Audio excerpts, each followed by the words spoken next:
బాణామతి అంటే ఏంటి? బాణావతి అన్నిటికంటే ప్రమాదకరమైనది. చేతబడి, బాణామతి ఇవన్నీ ఎందుకు చేస్తారు? ఒక్కొక్క మనిషికి ఒక్కొక్క ఆశ ఉంటుంది తల్లి. వశీకరణ అంటే ఏంటి అసలు? ఒక మనిషిని ఆకట్టుకోవడం. ఎవరి మీదనే చేయొచ్చా వశీకరణ అనేది? ఇది చెడు మార్గమైంది కాదు, ధర్మ మార్గంలోనే చేయొచ్చు. ఆ వశీకరణ జరిగిందని ఎలా గుర్తించాలి? ఆ లక్షణాలు ఏంటి ఒక మనిషికి? నిజంగానే ఈ బొమ్మలు అవి పెట్టి చేతబడి చేయొచ్చు? అలా బొమ్మను పెట్టి దాన్ని బంధన చేసి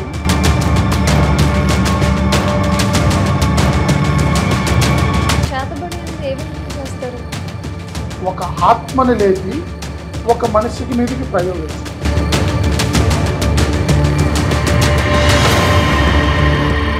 బాగా ఆరితేరాను నేను అనే విద్య ఇది ఒక్కటే వస్తుంది అనేది ఏమి లేదు, అన్ని రకాలుగా మనకు వస్తుంది. అన్ని విద్యల్ని మనం ప్రయోగించాలి.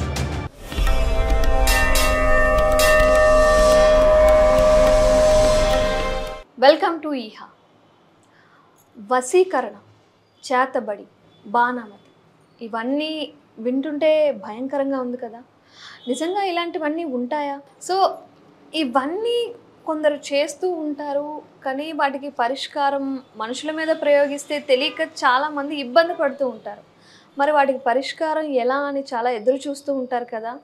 అవన్నీ పరిష్కరించే గురువు గారు శ్రీ శివశక్తి జ్యోతిష్యాలయం సీతారామరాజు గారు మన ఎదురుగా ఉన్నారు. ఆయనతో మాట్లాడి వీటన్నిటి గురించి చర్చిద్దాం. నమస్తే గురువుగారు.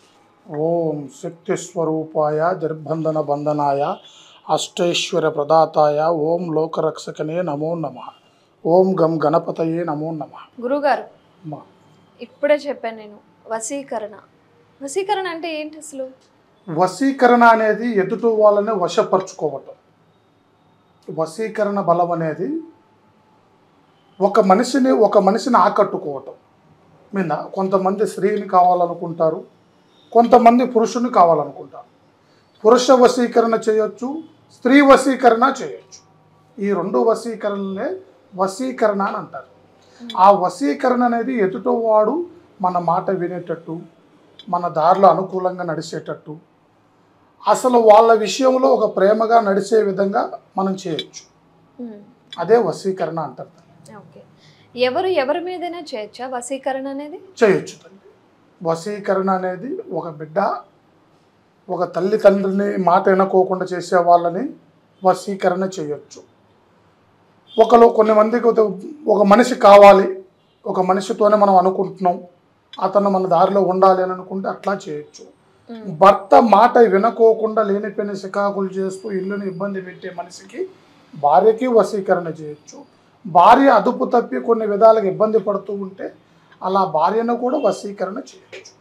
ఇది వశీకరణ విద్య. ఇది చెడు మార్గమైంది కాదు, ధర్మ మార్గంలోనే చేయొచ్చు. ఇప్పుడు మీ దగ్గరికి ఎవరైనా మేము వశీకరణం చేయబడ్డాము, అవి తొలగించండి అని ఎవరైనా వచ్చారా? ఖచ్చితంగా అలాగ చాలామంది ఇలా ఇబ్బంది పడుతూ ఉన్నారు. కొంతమంది మాకు ఇది ఇరుగుడు కావాలన్నా కానీ మేము చేసి పెడతాం. ఆ వశీకరణ జరిగింది అని ఎలా గుర్తించాలి? ఆ లక్షణాలు ఏంటి ఒక మనిషికి? వశీకరణ అనేది జరిగింది అనేది తెలుస్తానికి కొంతమంది వశీకరణ విషయంలోనే ఒక 4 రకాలుగా ఉన్నాయి తల్లి. ఏంటవి? వశీకరణ విషయంలో కొంతమంది ఆరోగ్యరీత్యా దెబ్బతినే వశీకరణ ఉంది. వాళ్ళు కొన్ని రకాలుగా ఇబ్బంది పడుతూ ఉంటారు, ఆరోగ్యరీత్యా ఇబ్బంది అవుతుంటుంది. మనిషికి అలసర పుండు మాదిరిగా మధ్యలో కడుపులో మంట పుట్టడం, కొన్ని ఇబ్బందులు జరగటం, మనిషి బక్కపడటం, మన ఆరోగ్యంలో కొన్ని ఇబ్బందులు రావటం, ఇలాంటి కొంతమందికి అది చెడుకు సంబంధించిన వశీకరణ. అది మన దగ్గర లేదు, అది మనం చెయ్యం. అలాంటివి మనం తీసేస్తాం. అలా ఇబ్బంది పడే వాళ్ళు ఎవరైతే ఉంటారో, అలాగ చెడుకి గురై ఎవరైతే ఇబ్బంది పడుతూ ఉంటారో చెడు మార్గాన్ని తీసేయగలుగుతాం, మంచి మార్గాన్ని అయితే మనం చేయగలుగుతాం. ఓకే, అదేవిధంగా చేతబడి అనేది ఎక్కువగా వినే మాట. మనం చూసుకున్నట్లయితే ఒక చిన్న బొమ్మ చేసి దానికి ఇలా గుచ్చి ఇవన్నీ సినిమాల్లో చూస్తూ ఉంటాం. ఈ మధ్యకాలంలో బయట రోడ్ల మీద కూడా చూస్తూ ఉన్నాం. అవును, అసలు నిజంగానే ఈ బొమ్మలు అవి పెట్టి చేతబడి చేయొచ్చా? చేస్తారమ్మా. చేసేవాళ్ళు చాలామంది ఉన్నారు. అలా బొమ్మను పెట్టి దాన్ని బంధన చేసి మనిషి కాలు పని చేయకుండా, చెయ్యి పని చేయకోకుండా, నేలక పని చేయకోకుండా, మనిషి ఏ విధంగా అయినా కానీ మనశ్శాంతి లేకోకుండా, ఏ పనులు అనుకున్నా కానీయకుండా, ధన నష్టం, కుటుంబ నష్టం, అన్ని విధాలుగా ఇబ్బంది పడుతూ ఇలాగ సమస్యతో బాధపడే వాళ్ళు ఎంతోమంది. ఆ ఎంతోమందికి మేము పరిష్కారం చేశాం. వాళ్ళకి ఏ ఇబ్బంది లేకోకుండా, ఎలాంటి ఇబ్బంది పడుతున్నా తీసేస్తూ, వాళ్ళకి శుద్రం నుంచి, తాంత్రికం నుంచి, శాతబడి మంత్రం, చెల్లంగి, దుష్టశక్తి ప్రభావం, కొంతమంది గాలిని కూడా బంధించి మనుషుల మీదకి పంపిస్తారు. వాటిని కూడా ఇరుగుడు చేసి వాళ్ళకి అన్ని రకాలుగా బాగుండే విధంగా మనం దాన్ని బయటికి తీసేసి, కొంతమంది బొమ్మను చేసి శీలలు గుచ్చే వాళ్ళు ఉంటారు, వాటి నుంచి కూడా మనం విముక్తిని చేసి వాళ్ళని అన్ని విధాలుగా ఆరోగ్యవంతులను చేసి బాగు చేసి అన్ని రకాలుగా సరి చేస్తూ ఉంటాం తల్లి.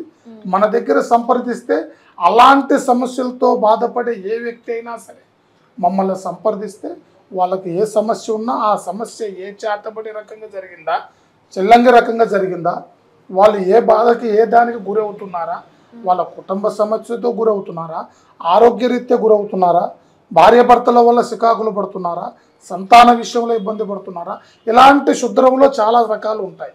ఆ తుద్రాన్ని చూసి అంజన వేసి ఆ శుద్రబంధన తీసేసి మనం సరి చేస్తామమ్మా. అసలు ఈ చేతబడి అనేది ఏ విధంగా చేస్తారు?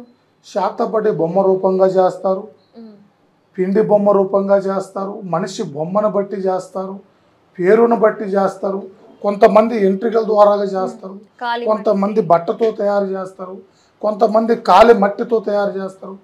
ఈ శాతబడి ఒక విధం కాదు, ఇది 10 విధాల విద్య. ఒక విద్య ఒక రకంగా ఉండదు. నిన్న చేతబడిలోనే 10 విధాలు ఉంది. ఆ 10 విధాలలో మట్టి రకంగానో, వెంట్రుక రకంగానో, బట్ట రకంగానో, పేరు రకంగానో, ఫోటో రకంగానో, ఇట్లా ఏదైనా వాళ్ళకి అందుబాటు దొరికితే ఆ రకంగా చేసేస్తారు. ఆ చేసిన సమస్యలకి ఇరుగుడే బాగా. మరి చేతబడి జరిగింది ఒక మనిషి మీద అని ఎలా గుర్తించారు? మాకు గుర్తుంటుందిగా, అంజనంలో అంజన వేసి ఆ మనిషిని చూడంగానే ఇతను చేతబడికి గురవుతున్నాడా లేదా, అసలు ఏ అవస్థ ఉందా అనేది అతన్ని మేమే చెప్పేస్తాం. అంటే చూసి మనిషిని చూడంగానే వాళ్ళ సమస్య ఖచ్చితంగా చేతబడికి గురయ్యాడా లేదా వాళ్ళకి అర్థం కాకపోయినా మేము అర్థం చేసి చెప్పేస్తాం. వాళ్ళు ఏ బాధతో పడుతున్నారో అది ఖచ్చితంగా మేము ఈ ఒక చేతబడి అనేదే కాదు, అతను ఏ సమస్యతో బాధపడుతున్నాడా అనేది కూడా చెప్పేస్తాం. అంజనంలో చూస్తే ఆరోగ్య సమస్యతో బాధపడుతున్నాడా, అతను చేతబడి సమస్యతో బాధపడుతున్నాడా, లేకపోతే శుద్రంతో బాధపడుతున్నాడా, తాంత్రికంతో బాధపడుతున్నాడా అని అన్ని రకాలుగా పరిశీలించి అతనికి మార్గాన్ని ఖచ్చితంగా చేసి అతనికి ఏ పూజ చేస్తే బాగుపడతాడు, ఎలా ప్రయోగిస్తే వాళ్ళు సెట్ అవుతారు, వాళ్ళని ఏ విధమైన దారిలో నడిపించాలి అనేది మేము ఖచ్చితంగా మార్గం చేయగలుగుతాము. మరి గురువు గారు బాణామతి అంటే ఏంటి? బాణావతి అన్నిటికంటే ప్రమాదకరమైంది. అది దుష్ట శక్తిని లేపి, ఒక ఆత్మని లేపి ఒక మనిషికి మీదకి ప్రయోగించటం. అలా ప్రయోగించటం వల్ల మనుషులు పిచ్చోళ్ళు అయిపోతారు చాలామంది. కొంతమందికి మైండ్ పనిచేయదు, ఆరోగ్యరీత్యా క్షీణమైపోతారు, కొంతమంది పక్షవాతం లెక్కే పడిపోతారు. నిన్న ఇది బాణావతిలో పెద్ద ఇచ్చా. శాతబడి శిల్లంగి కంటే బాణావతి భయంకరమైనది. ఆ బాణావతి ఉన్న వాళ్ళ ఇంట్లో అనేది అశాంతి ఎక్కువైపోతుంది. మనుషుల రకంగా ఉండరు, భార్యాభర్తలకు గొడవలు అవుతాయి, మీద పిల్లలకి గొడవలు అవుతుంటాయి. అసలు వాళ్ళను చూడంగానే నిప్పుల మీద భయంకరమైన ఇబ్బంది మిరపకాయలు చల్లినట్టే ఉంటుంది. ఆ విధమైన బాధపడే వాళ్ళు బాణావతికి గురైనన్నమాట. ఆ సమస్య అనేది వాటిని అన్ని రకాలుగా బంధన చేసి ఆ బాణావతి ఉన్న వాళ్ళకే అష్టదిర్బంధన చేయాలి. బాణావతి సమస్యతో కూడి వాళ్ళు ఏ ఇబ్బందితో అయితే గురిపడుతున్నారో వాళ్ళని అష్టదిర్బంధన చేసి బంధన చేసి వాళ్ళ ఇంట్లోనే ఆ సమస్యని బంధించి వాటిని ఒక ముంతలో పెట్టి అటు బంధన చేసి గంగార్పణం చేయాలి వాటిని. అప్పుడు వాళ్ళు కుదురుబడి ఆరోగ్యవంతులయ్యి మనశ్శాంతిగా వాళ్ళ కుటుంబం బాగుంటుంది. అవన్నీ మీరు చేస్తారా? చేస్తా తల్లి. ఆ సమస్యకి సమస్త సమస్యలకి పరిష్కారం చేయగలుగుతాను నేను. అందుకే కదమ్మా అన్ని విద్యలు నేర్చుకొని మా తాతల నుంచి, తండ్రుల నుంచి, అఘోరాల నుంచి, కేరళ నుంచి దాదాపుగా నాకు ఇప్పుడు నాకే 50 సంవత్సరాల వయసు ఉంది. నేను నేర్చుకోబట్టే దాదాపుగా నా వయసు 9 ఏళ్ల పిల్లవాడి నుంచే మా తాతల దగ్గర తండ్రుల దగ్గర అన్ని విద్యలు నేర్చుకొని చిన్నతనం నుంచే తిరుగుతూ గురువుల దగ్గరికి పోయి మన కాశీలో 13-18 సంవత్సరాలు అక్కడ ఉండి తర్వాత కేరళలో ఒక 10 సంవత్సరాలు అక్కడ నడిచి అన్ని విద్యలు నేర్చుకొని పూర్తిగా వచ్చిన తర్వాతనే ఈ రామంతాపూర్లో కూర్చొని సమస్త జనాలకు కష్టం లేకోకుండా ఇబ్బంది లేకుండా చేద్దామన్నదే మా ఉద్దేశం. ఈ చేతబడి బాణావతి ఇవన్నీ ఎందుకు చేస్తారు అంటే ఏం ఆశించి ఒక్కొక్క చేస్తారు? మనిషికి ఒక్కొక్క ఆశ ఉంటుంది తల్లి. మనిషి కొంతమందిని లోపరుచుకోవాలని, కొంతమందిని నష్టపరచాలని, కొంతమందికి ధనపిక్షతోని ధనాపేక్షతోని, కొంతమంది స్త్రీ మీద ఆశతోని, ఒకటి దొరికి దొరకక కొంతమంది పడే కొన్ని ఆశే మనిషి జీవితాన్ని బస్టు పట్టిస్తుంది. అలాంటి కొంతమంది కోపతాపాలు నేర్చుకొని మనిషి మీద ఈర్ష్యాభావాలు పెరిగిపోయి వాళ్ళ మీద లేనిపోయిన సికాకులు చేసి వాళ్ళని చాలా రకాలుగా ఇబ్బంది పెట్టే వాళ్ళు చాలామంది ఉన్నారు. వాళ్ళ నుంచి విముక్తి చేయడానికే ఈ యొక్క శక్తి శివశక్తి జ్యోతిష్యాలయం. వాళ్ళకి ఈ మార్గం అనేది వాళ్ళకి ఏ ఇబ్బంది లేకుండా చేద్దాం అనేదే మా ఉద్దేశం. నేను ఒక విషయం విన్నాను, ఇది నిజమా కాదో నాకు తెలియదు కానీ ఈ తాంత్రిక విద్యలు అవన్నీ నేర్చుకునే వాళ్ళు ఖచ్చితంగా ఎవరో ఒకరి మీద ప్రయోగించాలి అన్నట్టు మనసులో ఉంటుంది. వాళ్ళకి వాళ్ళు విద్య ఉంచుకోలేరు, వేరే వాళ్ళ మీద ప్రయోగించాలి అని వాళ్ళకి అనిపిస్తూ ఉంటుంది అంట. అది నిజమేనా? అది ఉట్టి మాట తల్లి. వేరే వాళ్ళ మీద ప్రయోగించాలి అనేది అనిపించేది విద్య కాదు. వాళ్ళల్లో చెడు ఉంది, వాళ్ళు కావాలని చేపించే వాళ్ళకి ఉద్దేశం అది. ఇది చెయ్యాలి అనే ఆలోచన వాళ్ళకు ఉండదు. అర్థమైందమ్మా? వాళ్ళకి ఇది చెయ్యాలి అనేది ఆ మంత్రం లేపదు మనిషిని. వాళ్ళు ఇలా చెయ్యాలని కావాలని కాబట్టి నేర్చుకుంటారు. అంటే వేరే వాళ్ళు ఎవరైనా చెప్తే వచ్చి చేస్తారు, నేర్చుకుంటారు. వాళ్ళు నేర్చుకునే వాళ్ళు ఉన్నారు, ప్లస్ వాళ్ళ మీద చేయించుకోవాలనుకొని కొంతమంది చేయించుకుంటారు. అలాగ వాటితో చేసుకొని చాలా రకాలుగా ఇబ్బంది పెడుతూ మనసుల్ని నష్టపరుస్తూ, అది దుష్టకి సంబంధించిన రాక్షస తత్వం అంటారు వాళ్ళని. అలాంటి రాక్షస తత్వంలో ఉండవలసిన వాళ్ళే ఈ పనులు చేస్తారు. అలాంటి రాక్షసత్వ ధ్యానంలోకి పోయి ఒకరిని పీక తినే కాడికి వచ్చి ఆ మనుషుల్ని ఇబ్బందులు పెడుతూ వాళ్ళని నష్టపరుస్తూ ఉంటారు. కేరళలో ఎక్కువగా ఈ తాంత్రిక విద్యలు అవి ఇవి చేస్తూ ఉంటారు అని అంటారు. మీరు కేరళ వెళ్ళారు కదా, అవునమ్మా. అక్కడ ఏం నేర్చుకున్నారు? ఎలాంటి విద్యలు అవన్నీ చూసుంటారు? అన్నిటికీ ఇరుగుడు. ఈ విద్య అనేది ఒకటే కాదు. తాంత్రికం, షెల్లంగి, శాతపడి, శుద్రం, గాలి, ధూళి, మంత్రం, అష్టదిర్బంధన, వీటికి సంబంధించిన ఏ ఒక్క మనిషి ఏ ఒక్క వశీకరణ కావాలన్నా కానీ ఖచ్చితమైన విద్య చేయటానికి అన్ని రకాలుగా అనుకూలంగా నేర్చుకొని అన్ని విధాలుగా దాన్ని తాంత్రిక బంధాన్ని మనం పట్టుకొని తాంత్రికం, అఘోరా బంధనం, వశీకరణం, సర్వశక్తుల నుంచి చేయవలసిన ఏ బంధనైనా కానీ మేము చేయగలుగుతాం. ఇప్పుడు వస్తుంటే ఒక ఫోటో చూసాను, మీరు కూడా అఘోరలాగా నిల్చొని అవన్నీ ఫోటోలు చూసాను. అంటే మీరు అలా కూడా దాంట్లో నేర్చుకుని ఇప్పుడు చెప్పాను కదమ్మా, మనం అన్ని విధాలుగా అన్ని విద్యలలో తిరిగి వచ్చాం. అఘోరాలలోనే అకాడమీలు ఎన్నో, ఒక్కొక్క మనిషి ఒక్కొక్క విద్యతో నడవడ చేస్తూ ఉంటారు. నేను దాంట్లో నడిచాను, కొన్ని విధాలుగా అన్ని రకాలుగా నడుచుకొని అన్ని విద్యలు అక్షోభించే నడవడ చేసి ఇక్కడికి వచ్చానని చెప్పాను కదా. అన్ని రకాలుగా నడవడయ్యే ఇక్కడ దాకా వచ్చాను. సో ఇక్కడ మనుషులకి ఖచ్చితంగా బాగు చేయాలి అనే ఆశతో మీరు ఇక్కడికి వచ్చారు. అవును, ఎంతో మంది జనాలకి మంచి చేయాలి, వాస్తవం. గురువుగారు, మరి మీకు బాగా అంటే దాన్ని ఏమంటారంటే బాగా వచ్చిన విద్య అంటే ఇందులో ఆరితేరాను నేను అనే విద్య ఏంటది? విద్య అనేది ఒకటే అక్షోభ్యాసం చేస్తే వచ్చేది కాదు కదమ్మా. అన్ని విద్యలలో నేర్చుకున్న దాన్ని బట్టినే మనం నడవడ చేయగలుగుతాం. ఇది ఒకటే వస్తుంది అనేది ఏమి లేదు, అన్ని రకాలుగా మనకు వస్తుంది. అన్ని విద్యల్ని మనం ప్రయోగించగలుగుతాం. ఏ సమస్యతో ఎవరు ఏ బాధపడుతున్నారో ముందు గమనించినాకనే వాళ్ళ సమస్య తీర్చగలుగుతాం. అర్థమైందా తల్లి? వాళ్ళకి ఏ విధమైన ఇబ్బంది ఉన్నా కానీ అన్నిట్లో మనం ఆరితేరే ఉన్నాం. ఇవన్నీ మీరు మీ చిన్నప్పుడు తాతలు ముత్తాతల దగ్గర నుంచి తాతలు ముత్తాతలు, మా తండ్రి గారు కూడా అదే విద్య. ఈ పక్క చూసిన ఆయన మా తండ్రి గారు, అటు పక్క మేము, ఇటు పక్క తాతలు, అదంతా తాతలదే. మా తాతలు తరాల కాడి నుంచి వచ్చిన విద్యలు ఇవన్నీ. ఇది ఒక్క దగ్గర నుంచి వచ్చిన విద్య కాదు, ఇప్పుడు నేర్చుకున్న విద్య అయితే కాదు. తాతల తరాల నుంచి, ఓ తాతల నుంచి 7 తరాల కాడి నుంచి నడిపించుకుంటూ వస్తున్న విద్య. గురుగారు, అదేవిధంగా వీటన్నిటికీ పరిష్కారం అనేది మీరు చాలా చక్కగా చేస్తున్నారు. మీరు ఇప్పుడే చెప్పారు ఏమని, మా దగ్గరికి వస్తే ఎలాంటి సమస్యకైనా పరిష్కారం ఉంటుంది. ఖచ్చితంగా. ఈ దెయ్యాలు పడతాయి అని అంటూ ఉంటారు కదా, వాటికి కూడా మీ దగ్గరికి రావచ్చా? రావచ్చమ్మా. ఎంతటి దయ్యమైనా, కామిని మోమిని పిశాచులలో గాలి బూలి భూతం ఎలాంటి సమస్యలతో బాధపడేవారైనా మా దగ్గరికి రావచ్చు. వాళ్ళకి ఎమ్మటే నీకు వచ్చిన స్థానంలో వాళ్ళని తీసుకొని వచ్చిన 1 గంటలోనే వాళ్ళకి పరిష్కార మార్గం మనం కంటికి చూపించగలుగుతాం. వాళ్ళు ఏ బాధతో పడుతున్నారా అనేది చూసి, వాటిలో కూడా కొన్ని ఉంటాయి. గాలి సమస్యలు ఉంటాయి, మంత్ర సమస్యలు ఉంటాయి, ధూళి సమస్యలు ఉంటాయి, కామిని మోమిని అలాంటి కొన్ని పిశాసుల వల్ల ఇబ్బందులు పడే వాళ్ళు కూడా ఉంటారు. వాటికి సంబంధించింది కూడా మనం పరిష్కారం చేయగలుగుతాం. అదే ఆ దెయ్యం పట్టింది అని ఎక్కువగా జనాలు అంటూ ఉంటారు, చాలా విపరీతంగా బిహేవ్ చేస్తూ ఉంటారు. అవును, అలాంటి వాళ్ళు మీ దగ్గరికి రావచ్చు. ఓకే గురుగారు, నాగ దోషం అంటే ఏంటి? మనిషి జాతక కుండలి ప్రకారంగా మనిషి పుట్టినప్పుడే మనిషికి ఒక దోష ప్రభావంతో జన్మిస్తూ ఉంటారు తల్లి. దాంట్లో నాగదోషం, కుజదోషం. మనిషి జాతక చక్రంలో పెద్ద సమస్య ఎక్కడ ఉంటుందంటే, నాగదోషం వల్ల సంతాన సమస్య పెద్దగా ఉంటుంది. తర్వాత మొదట పెళ్లిలోనే పెద్ద సమస్యలు ఏర్పడుతూ ఉంటాయి.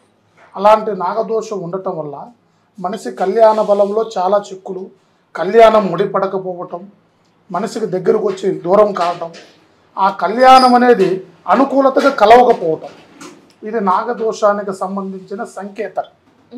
ముందు ఎత్తరిచ్చేది మీద ఎటు చేసినా కానీ ఆ పాప పడుకోవటం వల్ల, పాప అయినా బాబు అయినా పడుకున్నప్పుడు కళ్ళల్లోకి పాములు రావటం, మనిషికి కొన్ని ఇబ్బందులు కలిగిస్తూనే ఉంటుంటుంది ఆ దోషం. అది అతను పుట్టినప్పుడే తెలుస్తుంది. అది ఇప్పుడు జాతక కుండలు చూసి, మీద శతాబ్ది చూసి, అతను పుట్టిన గడియను బట్టి, అతని పేరును బట్టి, అతను ఏ జాతక చక్రంలో పుట్టాడు, ఈ దోషం ఎంతవరకు సంక్రమించింది, ఆ దోష ప్రభావం మనిషికి 21 సంవత్సరం కాడి నుంచి మొదలవుతుంది. ఆ 21 సంవత్సరం నుంచి కళ్యాణంలో సమస్య చూపిస్తుంది, తర్వాత సంతానంలో సమస్య చూపిస్తుంది, తర్వాత భార్యాభర్తల మధ్యలో గొడవలు మొదలవుతాయి. ఆ దోష ప్రభావం చాలా పెద్దది. అది నాగదోషానికి సంబంధించిన సమస్య. అలాంటి వాళ్ళకి నాగబంధన వేసి, చక్ర దిర్బంధన చేసి, అతను ఏ విధమైన బాధలో ఉన్నాడు, ఈ దోషాన్ని ఎట్ట పరిహార్థం చేస్తే బాగుంటుంది, అది హోమంతో నడిస్తే సరవుతుందా, లేదు కట్టడి చేస్తే సరవుతుందా, అది ఏం చేస్తే బాగుంటుంది, ఎంత జాతకానికి గురయ్యాడు అనేది చూసి పరిశీలించి ఆ దోషాన్ని నివారణ చేయటం మాకు తెలిసింది. అలా చేయగలుగుతామమ్మా. ఆ దోష సమస్యతో బాధపడేవారు ఎవరైనా సరే, ఇలాగ పెళ్లి కాకోకుండా ఇబ్బంది పడేవాళ్ళు ఎవరైనా సరే, మేము ఇట్లా సంతానపరమైన దాంట్లో ఇబ్బంది పడేవాళ్ళు ఎవరైనా సరే మా దగ్గర సంప్రదిస్తే ఆ సమస్యని పూర్తిగా పరిశీలించి ఆ దోష నివారణ చేయగలుగుతాం. అదేవిధంగా ప్రేమ సమస్యలు అనేవి ఈ కాలంలో ఎక్కువగా వస్తూ ఉన్నాయి. పాపం ఒక అమ్మాయి అబ్బాయి ప్రేమించుకుంటారు, వాళ్ళ తల్లిదండ్రులు ఒప్పుకోరు కొన్నిసార్లు కుల మతాల పేరుతో.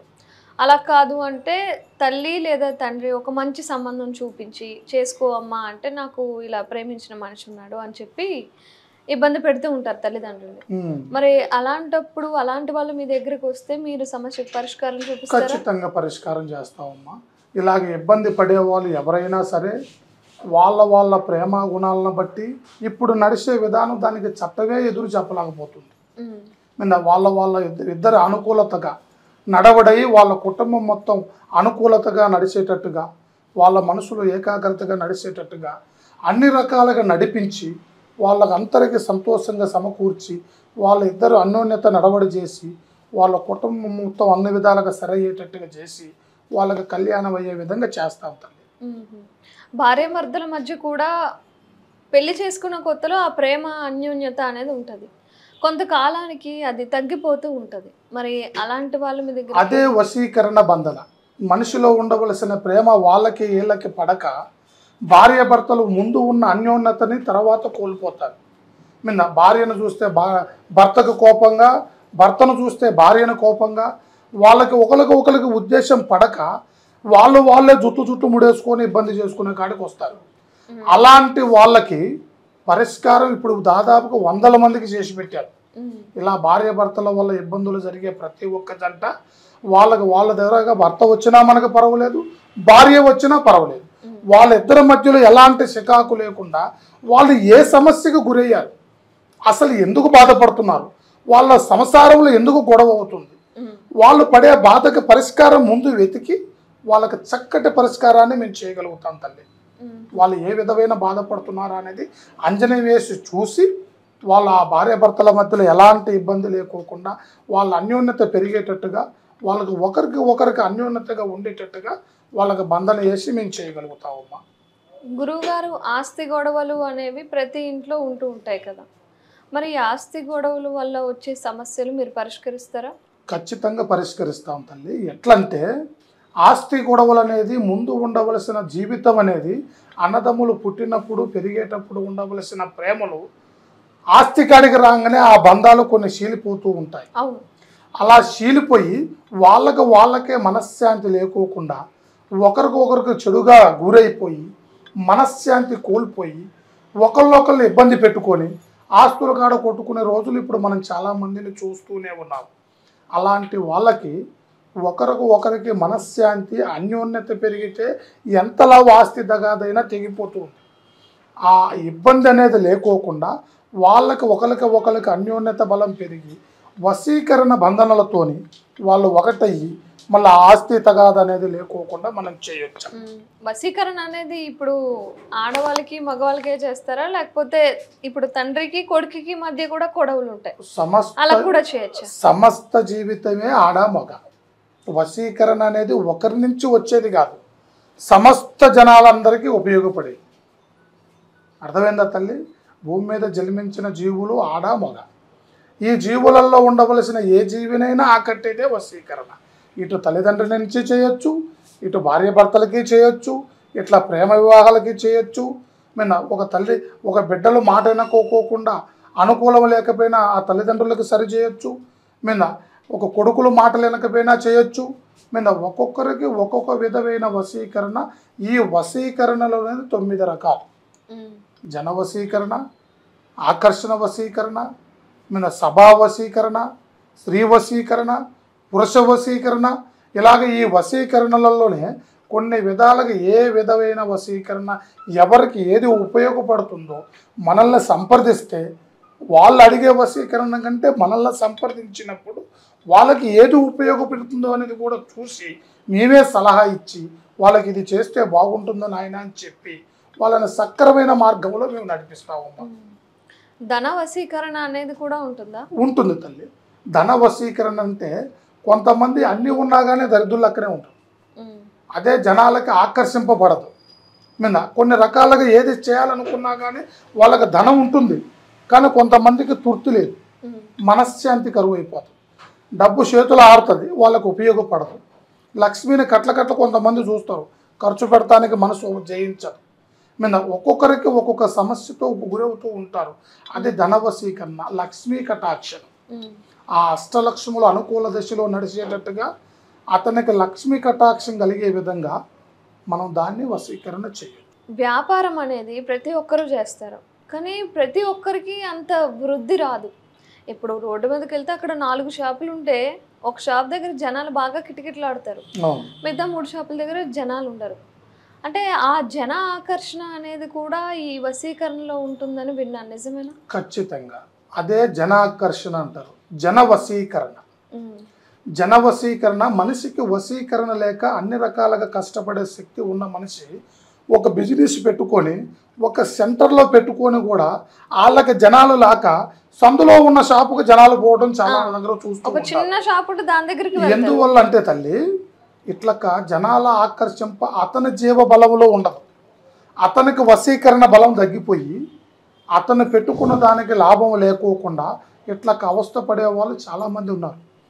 వాళ్ళకి సమస్య అనేది పరిశీలనలో పెట్టి వాళ్ళు అన్ని రకాలుగా అనుకూలంగా వాళ్ళ బిజినెస్ సక్రమైన దారిలో నడిచేటట్టుగా, వాళ్ళ కష్టపడ్డ దానికి ఫలితం ఉండేటట్టుగా, వాళ్ళు ఏ దారిలో పోతే బాగుంటుంది, ఎలా నడిస్తే ఆ బిజినెస్ నడుస్తుంది, అది వశీకరణ లేక ఎందుకు బాధపడుతుంది, అలాగ జన వశీకరణ చేస్తే ఆ షాపు మంచి వృద్ధిలోకి వస్తుందమ్మా. అలా చేయటానికి మేము ఖచ్చితమైన మార్గం చేస్తూ ఉంటాం. చూసారు కదా వ్యూవర్స్, మనం గురువుగారితో ఇంతవరకు ప్రతి సమస్యకి పరిష్కారం అనేది తెలుసుకున్నాం.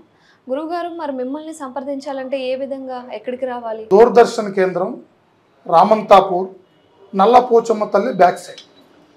ఇక్కడికి వస్తే ఎవరు ఏ సమస్యతో వచ్చినా వాళ్ళకి చక్కటి పరిష్కారాన్ని అందించి, వాళ్ళు అన్ని రకాలుగా ఏ మార్గంలో పోతే బాగుంటుంది, వాళ్ళు ఎలా నడిస్తే బాగుంటుంది, ఏ సమస్యకి ఎవరు గురయ్యారు అనేది పరిశీలించి అంజన వేసి వాళ్ళ జీవిత చక్రాన్ని అన్ని రకాలుగా చూసి వాళ్ళకి అన్ని విధాలుగా బాగుండేటట్టుగా చేస్తాం తల్లి. సర్వే జన సుఖినో భవంతు. ఓం శివశక్తినే నమో నమః.